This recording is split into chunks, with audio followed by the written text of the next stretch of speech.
hermanos sean unidos, porque esa es la ley primera. Tengan unión verdadera en cualquier tiempo que sea, porque si entre ellos pelean, los devoran los de afuera. 90 buques mercantes, 20 de guerra, 20 de guerra.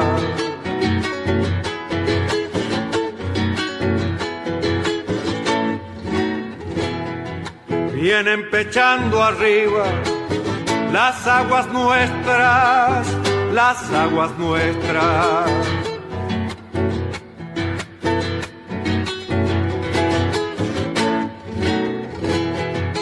Veinte de guerra vienen con sus banderas, con sus banderas.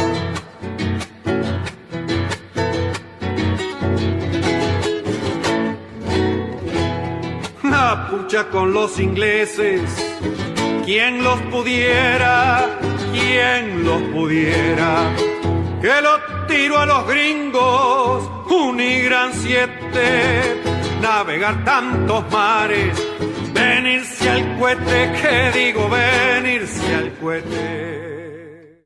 Buenas tardes, queridos oyentes. Con los acordes y el canto del triunfo La Vuelta de Obligado, de Miguel Brasco y Alberto Merlo, interpretado por este último, hoy, 7 de julio, damos comienzo al programa 248 de Obligados a Volver. Programa que se transmite todos los miércoles y sábados a las 18 horas por nuestra página en Facebook, Obligados a Volver, programa radial. Obligados a Volver, un análisis de la realidad argentina y mundial desde nuestra mirada, que es nacional, popular, democrática, feminista, latinoamericanista y ambientalista. Obligados a volver, porque como dijo el general San Martín, cuando la patria está en peligro, todo está permitido, excepto no defenderla. Recordando además nuestras consignas fundacionales: lealtad a Perón, Cristina Conducción. Dirección: Norberto Raful y consejo de columnistas y asesores. Locución: quien les habla, Marina Martínez. En la operación técnica, Nicolás Rearte. A continuación, Norberto nos comentará, como suele hacerlo, el temario de nuestro programa de hoy. Buenas tardes, Norberto. Buenas tardes, Marina. Buenas tardes a todos, todas y todes, oyentes de Obligados a Volver. Programa número 248, correspondiente al 7 de julio, que como es habitual lo organizamos en dos bloques. En el primer bloque tenemos en primer lugar las efemérides históricas que prepara Edgardo Margiota. Le siguen las operetas del grupo Comuna, comunicadores de la Argentina, que analizan la prensa hegemónica y sus comentarios políticos. Y le completa, pasando al siguiente tema, Carlos Olubica con el análisis de la política nacional. A continuación, Economía Internacional con Jorge Manchinelli y nuestro nuevo columnista Walter Blanco. Un pequeño paréntesis para transmitir algunas informaciones propias de Obligados a Volver, y luego el invitado especial, el columnista especial, Carlos Caramelo, en una entrevista con Mario Giorgi de la Universidad Nacional de Avellaneda, al que le dedicamos todo el segundo bloque. Dicho esto, ¿qué te parece, Edgardo, si comenzás con las efemérides? Conocer el pasado para iluminar el presente y construir el futuro. Efemérides correspondientes a la semana que se inicia. 8 de julio de 1884. Se promulga la Ley Nacional 1420 de educación común, gratuita y obligatoria, que había sancionado el Congreso de la Nación el 26 de junio del mismo año. Al establecerse la educación primaria obligatoria, la escuela pública gratuita ponía al alcance de todos los niños el acceso a un conjunto mínimo de conocimientos también estipulados por ley. 8 de julio de 2003, en el marco de una generalizada queja de los usuarios por las prestaciones del PAMI, el gobierno de Néstor Kirchner decide su intervención. La medida significó un cuestionamiento a la reorganización de la obra social iniciada durante el gobierno de Eduardo Duhalde y que había entronizado en el organismo a dos representantes de la CGT que respondían a Luis Barrionuevo. 9 de julio de 1816, el Congreso General Constituyente, reunido en la ciudad de Tucumán, declara la independencia de las Provincias Unidas del Río de la Plata con relación al Reino de España, y 10 días más tarde también con respecto a toda otra dominación extranjera. 9 de julio de 1947, en la Casa Histórica de Tucumán, en donde se había declarado la independencia el 9 de julio de 1816, como una prueba del espíritu que anima la política económica del gobierno peronista, todos sus integrantes reunidos con el presidente Perón declaran la independencia económica de la Argentina, reafirmando el propósito del pueblo argentino de consumar su emancipación económica de los poderes capitalistas foráneos que han ejercido su tutela, control y dominio bajo las formas de hegemonías económicas condenables y de los que en el país pudieran estar a ellos vinculados.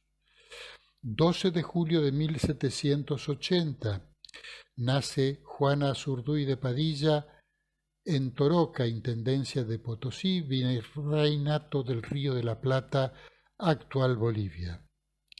Patriota del Alto Perú, que luchó en las guerras de la independencia hispanoamericanas por la emancipación del Virreinato del Río de la Plata contra la monarquía española y asumió la comandancia de las guerras que conformaron la luego denominada Republiqueta de la Laguna, por lo que su memoria es honrada en la Argentina y en Bolivia. 13 de julio de 1993 muere Germán Abdala, histórico militante del sindicalismo argentino. Como dirigente de ATE, en 1982 formó parte de los 25 gremios combativos que enfrentaron a la dictadura. En 1989 fue electo diputado nacional por el PJ, logrando que su proyecto de ley de convenciones colectivas de trabajo para los trabajadores del Estado fuera aprobado. En 1990 crea junto a otros diputados el Grupo de los Ocho, que se opone a la política neoliberal del gobierno de Menem. En diciembre de ese año renuncia a los cargos partidarios y a la afiliación al Partido Justicialista por el indulto presidencial a los miembros de las juntas militares de la dictadura militar y se convierte en protagonista de la creación de la CTA. Continuando ahora con nuestro programa, vamos a escuchar un repaso a los comentarios políticos de la prensa efemuónica, las operetas al 4 de julio que prepara Comuna, Comunicadores de la Argentina. Varados, otro estilete de la campaña opositora. Las restricciones al ingreso de personas provenientes del extranjero como medida sanitaria para atenuar el impacto de la variante Delta del COVID son el nuevo estilete de la prensa opositora en la campaña electoral. La palabra varados es asestada como un martilleo diario en decenas de títulos e historias dolientes, a la vez, sin darse tiempo para festejar el cambio de normas reclamado por Estados Unidos, se renueva la presión para la compra de vacunas de Pfizer. Pocas horas habían pasado desde el anuncio del decreto de necesidad de urgencia que modifica la ley sobre las vacunas para que la Nación, en nota firmada por Jastrzębski, desatara el reclamo porque el gobierno todavía no firmó con el laboratorio estadounidense ni anunció cuántas vacunas va a comprar. La maniobra editorial opositora se multiplicó velozmente. Detrás de la definición coordinada en ese diario, Clarín e Infobae, de la idea de un giro oficial, una rectificación de algo mal hecho. Haber comprado Sputnik, como escribió el domingo Morales Solá, quien cree haber visto una rebelión de la clase media en apoyo a Pfizer, así como uno de los Viñaski soñó con un estado de furor social. Sin embargo, estas oraciones hilarantes dan paso a una acusación gravísima, adoptada también por dirigentes de Juntos por el Cambio. Por no pactar con ese laboratorio, el gobierno es culpable de 100.000 muertes. Naturalmente, en ninguno de estos medios hay una descripción completa de la secuencia. El gobierno de Biden anuncia la donación de vacunas solo a los países que tengan o acomoden las normas a los reclamos de Pfizer y, detrás de él, de los otros 2 laboratorios estadounidenses productores de dosis. Dicho de otro modo, la donación no es más que una acción previa para conseguir condiciones favorables para los fabricantes. Por algo, Lehman escribió el viernes en Infobae que las evoluciones del decreto presidencial eran objeto de monitoreo de la clase blanca. A comienzos de la semana pasada, antes de estos anuncios oficiales, la campaña editorial contra las vacunas disponibles se había estacionado en una estrategia que estuvo a poco de pasar del título «Faltan vacunas» al de «Sobran vacunas», por millones de dosis disponibles que, como es fácil determinar, requieren traslado de Ezeiza a centros de conservación, registro, sucesivos viajes de distribución a todo el país y, finalmente, aplicación. La ocurrencia la instaló Clarín, la copiaron los medios saneados satélites y llegó, como ocurre inevitablemente, al discurso de Juntos por el Cambio. Acorde con el esquema electoral y de modo harto previsible, la peor nota en vacunación fue para la provincia de Buenos Aires y la mejor para la capital federal y su precandidato presidencial, Rodríguez Larreta.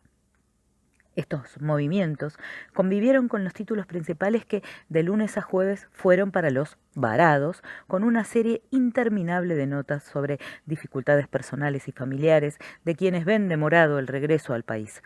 Las notas condolidas, todas iguales, parecen un recurso de poca monta al lado de lo que Clarín hizo el miércoles en portada.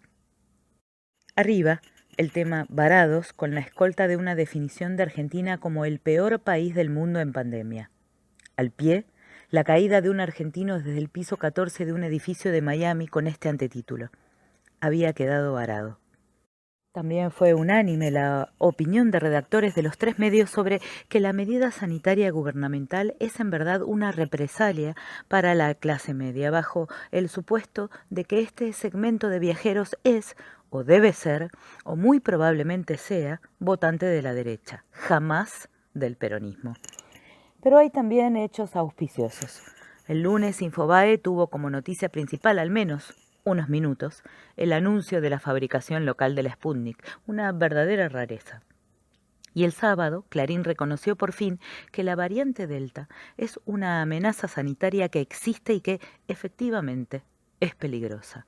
Un toque de sinceridad infrecuente en el diario y en el autor de la nota, la nata, quien de inmediato se encaja en el discurso previsto y copia y pega las afirmaciones sobre el excesivo stock de dosis. Autoritarismo, guerra a la libertad, castigo y venganza son palabras distribuidas entre columnistas de los 3 medios. La interna de la oposición política es tema incómodo para estos medios, que son los organizadores de estrategias y discursos para el intento de vencer al Frente de Todos en los comicios de este año. Por eso, el tema ascendió a primer plano con demora, recién este domingo 4 de julio, gracias al acuerdo en Ciudad de Buenos Aires. Esta consolidación del proyecto del alcalde porteño lleva a la Nación a hacerle una serie de advertencias en un artículo que actúa también como defensa del accionista turista Mauricio Macri, quien, con firma de Fernández Díaz, manda a preguntar si de verdad puede conducir, una pelea para la cual, con analogías boxísticas, parece tener mandíbula de cristal, como si hubieran sido dictadas desde una reposera. Las líneas siguientes dicen que Larreta debió hablar mucho antes con Patricia para contentarla y que Vidal debió ir a la provincia de Buenos Aires. En un matiz diferenciado poco frecuente, Clarín parece estar ya en la etapa de despachar a su aliado expresidente. Kirschbaum escribe en tono burlón que a Macri, el sol del Mediterráneo, siempre le atrajo mucho más que la política. Solo faltó, gracias por tantos servicios prestados. La economía es otra gran carta de campaña, tanto que Clarín tituló el domingo en tapa que será el factor decisivo en las elecciones, una forma indirecta de reconocer, como ya habían publicado ese diario y La Nación hace varias semanas, que la hostilidad contra las vacunas y la vacunación no va a rendir en las urnas, y menos con el avance evidente en las aplicaciones donde quiera que se mire. Para los días que se vienen, un recurso fuerte en este tema será la protesta de la patronal agraria el 9 de julio. Aunque sea previsible la gran magnitud que estos medios le darán, con fotos, con banderas patrias en la portada, etcétera, etcétera, tanto es así que Bonelli ya anticipó todo. La manifestación en San Nicolás será amplia y en la asamblea del lugar se aprobará por aclamación un masivo lockout agroganadero. ¿Futurismo periodístico o expresión de deseos? Habrá que ver los hechos, aunque seguro no los conoceremos a través de estos medios que vienen apostando por una sequía de dólares que complique cada vez más al gobierno a medida que se acercan las fechas electorales. Esto fue Operetas, Comuna, Comunicadores de Argentina, Facebook, Comunicadores de Argentina, Twitter, @comuna_rg.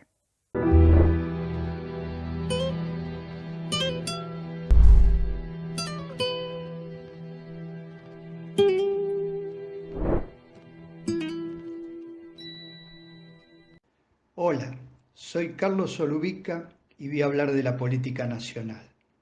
En el momento de realizar esta grabación es el lunes 5 de julio, cerca de las 18 horas. En la última semana, Mauricio Macri renunció a la conducción de su propio partido político. No lo hizo mediante una carta. Esta forma de comunicación la reservó para declararse un perseguido político por la causa judicial del Curreo, dejando en evidencia por dónde pasan sus principales preocupaciones en este momento. Igualito que su operador preferido, Rodríguez Simón.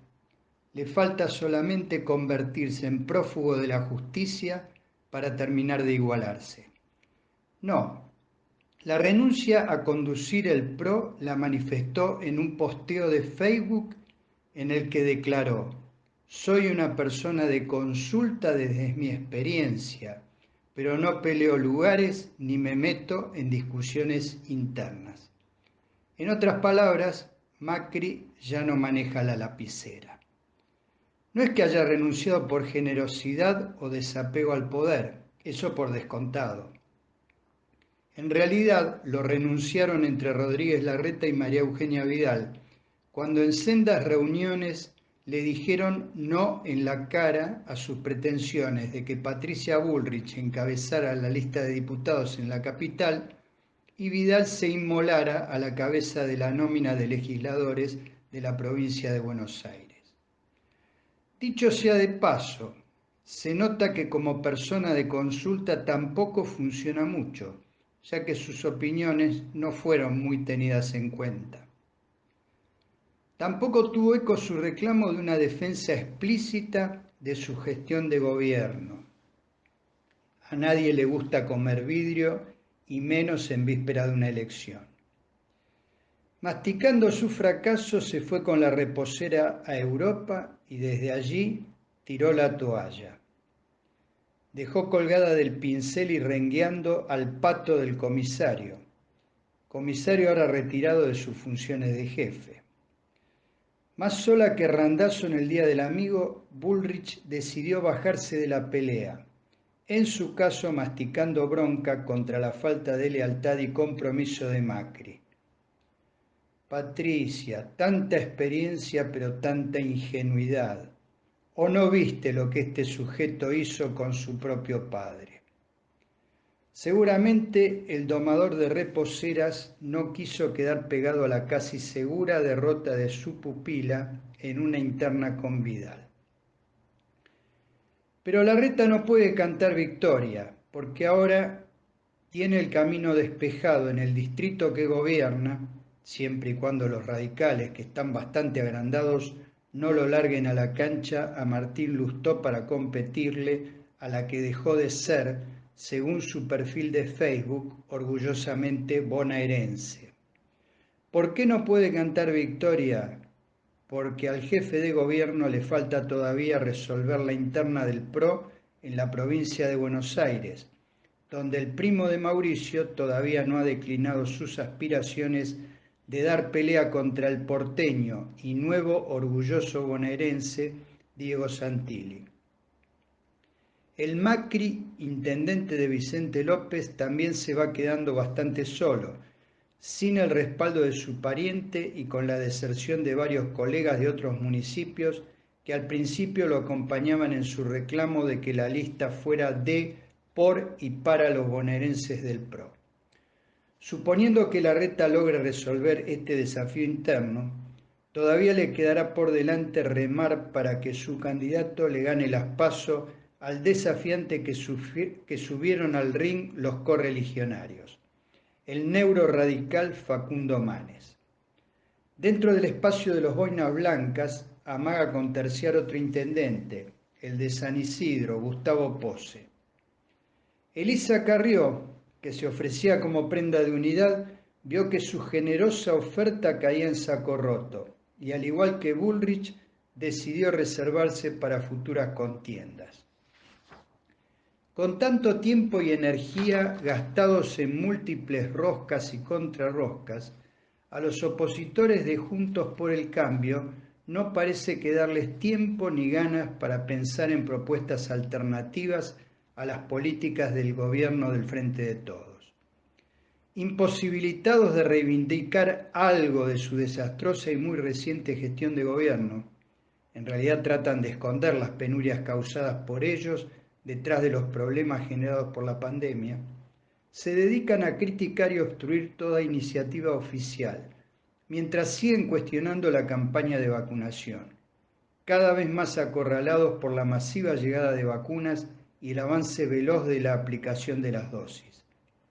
Ahora la queja es por la falta de vacunas para menores de 18 años, especialmente los que tienen patologías de riesgo, y las muertes que supuestamente se podrían haber evitado si hubiésemos arreglado con Pfizer, pasando por alto que Pfizer, acá en América Latina, no se caracterizó por entregar grandes cantidades de vacunas. En el extremo del mal gusto y la perversidad, comparan la cantidad de fallecidos por coronavirus con los muertos en la Guerra de Malvinas y los desaparecidos por el terrorismo de Estado. Parece que en el único lugar donde hay muertes por coronavirus es en la Argentina, por lo menos para ellos. Mientras tanto, y sin ponerse colorados por la incongruencia, claman para que dejen volver en manada a las y los argentinos que viajaron al exterior. Así traen al país, junto con la vacuna que se aplicaron y la ropa que compraron en Miami, la variante Delta del coronavirus. Pero el delirio parece inagotable, tanto como su desesperación ante la posibilidad de que al gobierno le vaya bien.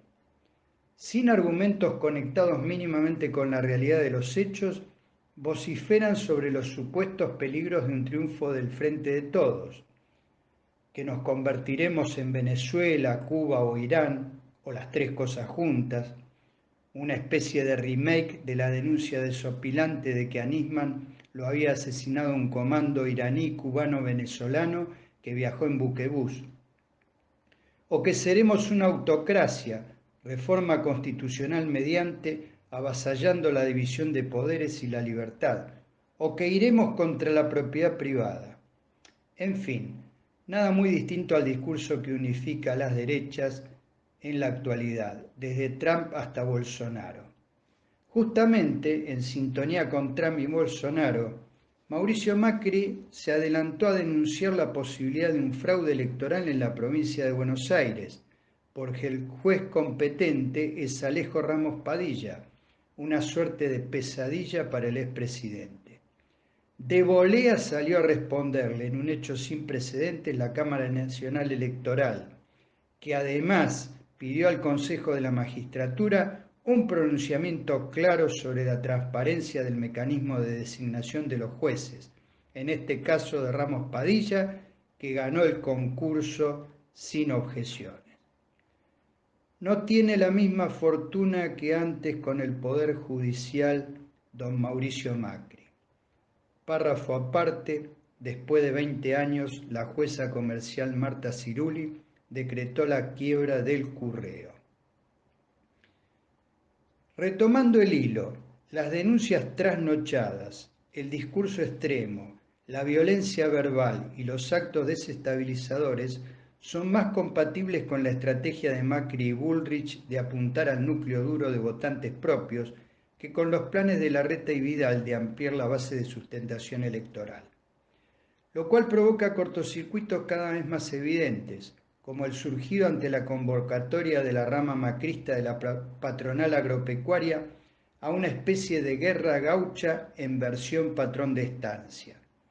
La verbalización de los motivos para convocar a una concentración el 9 de julio, en boca de Luis Echeverre, fue tan claramente política y desligada de reclamos específicos del sector que provocó malestar en sectores de la llamada mesa de enlace, expresado públicamente por Carlos Gianni Soto de Coninagro. Mientras tanto, el gobierno sigue su hoja de ruta: vacunación, combate a la inflación y mejora de los ingresos de la población, aumento del consumo y reactivación económica. La definición de candidaturas viene detrás de estos objetivos inmediatos y prioritarios. Un fuerte abrazo a todas y todos.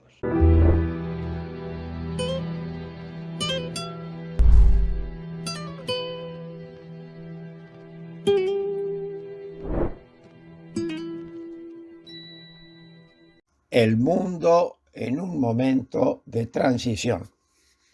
En la edición del 16 de febrero, el portal El Economista publicó un indicador del estado de situación de la economía bursátil de los Estados Unidos, conocido como indicador Buffett. Esa señal lleva el nombre de un empresario estadounidense dedicado a los mercados financieros. Buffett integra la lista de las personas más ricas del mundo. El indicador es sencillo y de sentido común. Relaciona el valor total de las acciones de las empresas según su cotización en Wall Street con el valor del Producto Interno Bruto de los Estados Unidos. Esa relación es del 228%. ¿Qué nos dice ese porcentaje 228%? Nos dice que el valor bursátil de las principales empresas de los Estados Unidos supera más de 2 veces el valor del Producto Interno Bruto de la mayor economía del mundo. ¿Qué nos dice también el índice Buffett? Que en Estados Unidos se ha vuelto a generar una burbuja descomunal. Y nos dice que el precio bursátil de sus principales empresas no responde al valor real que tienen, al valor de lo que producen, al valor de sus capitales invertidos en la producción de los bienes y servicios que venden. La dimensión de la burbuja que mide ese indicador de sentido común es más de 2 veces mayor que el valor generado por la economía de Estados Unidos. Nouriel Roubini es un destacado economista contemporáneo, profesor de economía en la Universidad de Nueva York y titular de una consultora financiera. Roubini adquirió fama cuando anticipó el estallido de la burbuja de las hipotecas subprime que generaron la crisis financiera de 2008. En el portal Proyectos Sindicados, Roubini publicó el 30 de junio último una nota en la que advierte una inminente crisis de deuda estanflacionaria. ¿Qué es eso? Es alta inflación con recesión y crisis de deuda. Es decir, que la cantidad de dinero que figura en computadoras y eventualmente en papeles no se podrá materializar ni en dinero físico ni en dinero virtual. Rubini dice que las deudas privadas en las economías avanzadas se tornarían insostenibles, como sucedió después de la crisis financiera global, y sus spreads, es decir, la diferencia entre el precio de oferta y el precio de demanda, en relación a bonos gubernamentales más seguros, se dispararían, desatando una reacción en cadena de impagos. Las corporaciones sumamente endeudadas y sus acreedores en la banca en la sombra, así llaman a la banca que no está regulada, serían los primeros en caer, seguido luego por los hogares endeudados y los bancos que lo financiaron. La crisis actual es una prolongación y consecuencia de la decisión del núcleo de poder económico-militar que conduce a Estados Unidos de sostenerlo como centro del mundo. Esa decisión se sostuvo con la moneda, el sistema mundial de pagos, la expansión de sus corporaciones y el poderío bélico. La predominancia de los Estados Unidos en el mundo después de la caída de la Unión Soviética ingresó en la decadencia a partir de las sucesivas crisis financieras, el crecimiento sostenido de sus deudas pública y privada y la imposibilidad de sostener el control mundial mediante el dólar y las armas. El mundo vive un momento de transición. Ese es el contexto en que transcurren los hechos propios y ajenos. En próximos comentarios seguiremos desarrollando el tema.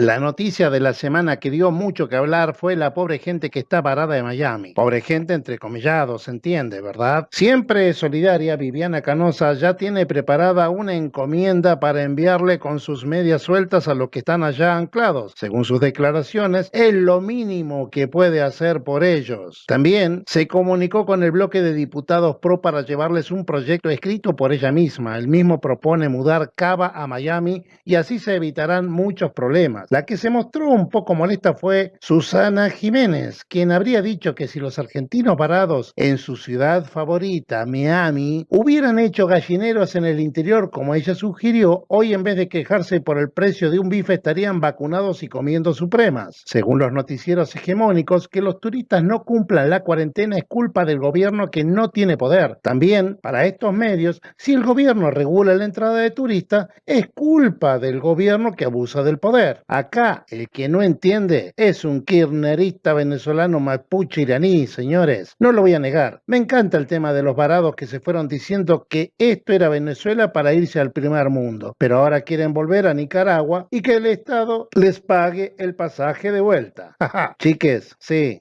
esperen nomás, En medio de la tremenda interna despiadada de Juntos por el Cambio, ya no tan juntos y lo que se dice cambio no cambiaron nada, todo lo contrario, apareció Manes como fuerte candidato. Dicho esto, no hace mucho la gloriosa oposición te decían que con el pinchancito de la Sputnik te implantaban un chip en el cerebro y ahora tienen de candidato a Manes, que para hacerte eso mismo te va a rebanar el cráneo con una moladora. Dicho sea de paso, si lo mejor que tienen como candidato para la provincia de Buenos Aires es alguien que firmaba certificados de insanía mental para quedarse con los bienes de las personas en complicidad con familiares, imagínate cómo será lo peor. Encima, los medios insisten en mostrar a Manes como la salvación de Cambiemos, que sería algo así como decir que Macri trajo a Takahara para salvar al club Boca Juniors. Al menos los bonaerenses tuvieron una buena noticia. Vidal no será candidata en la provincia de Buenos Aires. La ex leona devenida en gatita, después de haber sido humillada en la provincia, vuelve a postularse en Cava. Es lógico. ¿Era eso o iba a tener que buscar un trabajo honesto? Y seguimos con la búsqueda desesperada de candidatos por parte de la oposición. Larreta fue a Santa Fe con Carrió para convencer a Miguel del Cel para que se postule a senador. Sí, oyeron bien, Miguel del Cel. Parece que no obtuvieron éxito y resuena el nombre de Amalia Granata. Esto dejó en evidencia una tremenda preocupación por parte del Frente para Todos porque estarían descuidando el voto subnormal. Hablando de subnormalidad, qué suerte que vino el DIPI a aclarar que Juan Domingo Perón era militar y yo que creía que le decían general por su personalidad abarcativa. En Córdoba, Luis Juez y Gustavo Santos van en la misma lista de Cambiemos, pero ellos estaban peleados e incluso Santos había denunciado penalmente a Juez. Tranquilos, por suerte, limaron asperezas y ahora son amigos. Todo sea por evitar que el kirchnerismo gane. Un detalle sobre esto último. El diario cordobés Alfil recordó esa pelea, pero por suerte mágicamente eliminaron las notas y sacaron de circulación la edición en papel. Y claro, libertad de prensa, república y coso, ¿viste? Como sea, en realidad no me interesa demasiado el tironeo entre Macri, Larreta, Carrió, Burrich, Vidal, Manes, Lustó. Lo que sí me interesa, como al resto de los argentinos medianamente pensantes, es saber qué proponen para sacarnos del endeudamiento de casi 100.000 millones de dólares que ellos mismos nos dejaron de clavo, si hasta endeudaron a nuestros nietos no nacidos. Esta misma oposición es la que cerró el Ministerio de Salud y hoy critican a Bisotti. Quitaron las NEDUCs a los chicos y hoy reclaman por la educación. Glorificaron el mercado y hoy claman por políticas públicas. Dijeron que el Sputnik 5 era veneno y ahora exigen ser vacunados. Tengan cuidado porque a lo mejor podrían tratarlo de hipócritas, ¿eh? Otra de las vacunas. Las vacunas vencen, dice Wiñaski alegremente, y es cierto, si las dejas abandonadas en un depósito mucho tiempo, como hizo el macrismo, seguro que se vencen. En los últimos 7 días se aplicaron casi 2,5 millones de dosis en el país. Es extraño que todavía los periodistas de Clarín no escriban notas sobre la cobardía de los argentinos y esas inexplicables ganas de seguir sobreviviendo en un país que va rumbo a ser Venezuela. Ni bien regresó de España el domador de reposeras y ex, por suerte, presidente Mauricio Macri, pide que no se metan con sus hijos. Justo él, que se metió con los de toda la oposición y mandó a espiar a la mitad de su familia. Psicológicamente a esto podríamos llamarlo proyección nivel 1000, ¿o no? Pero bueno, basta de persecución política, Mauricio. Devuélvanle las cloacas de Morón, cucas rencorosos, ya que lo de las cloacas de Morón comenzó en 1988 y ahora dice que lo persiguen. Creo que es bastante larga la persecución. La cuestión es que Macri está apretando a los jueces como hizo desde la presidencia. Juega su supervivencia política. Se dice perseguido, pero tiene a su alter ego fugado en Uruguay.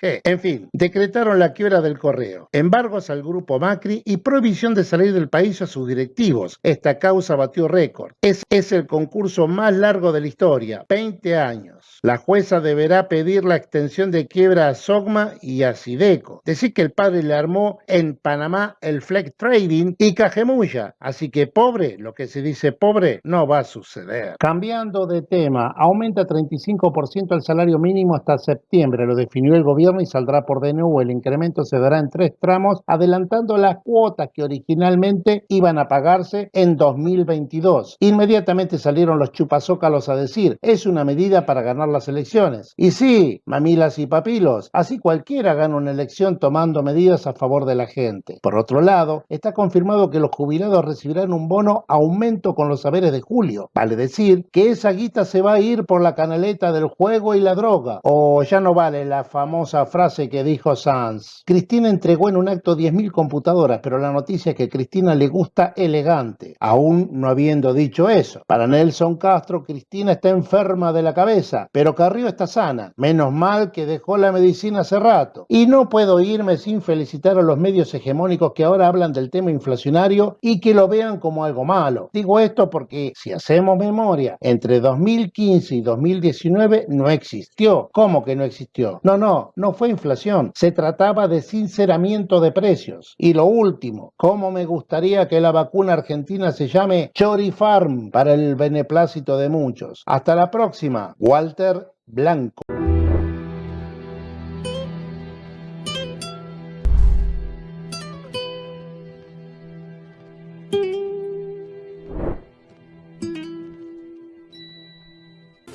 Obligados a Volver se solidariza con Milagros Sala, injustamente detenida desde enero de 2016, y con todos los demás detenidos y perseguidos por el régimen macrista y sus cómplices del sistema judicial, por la pronta liberación de los presos políticos.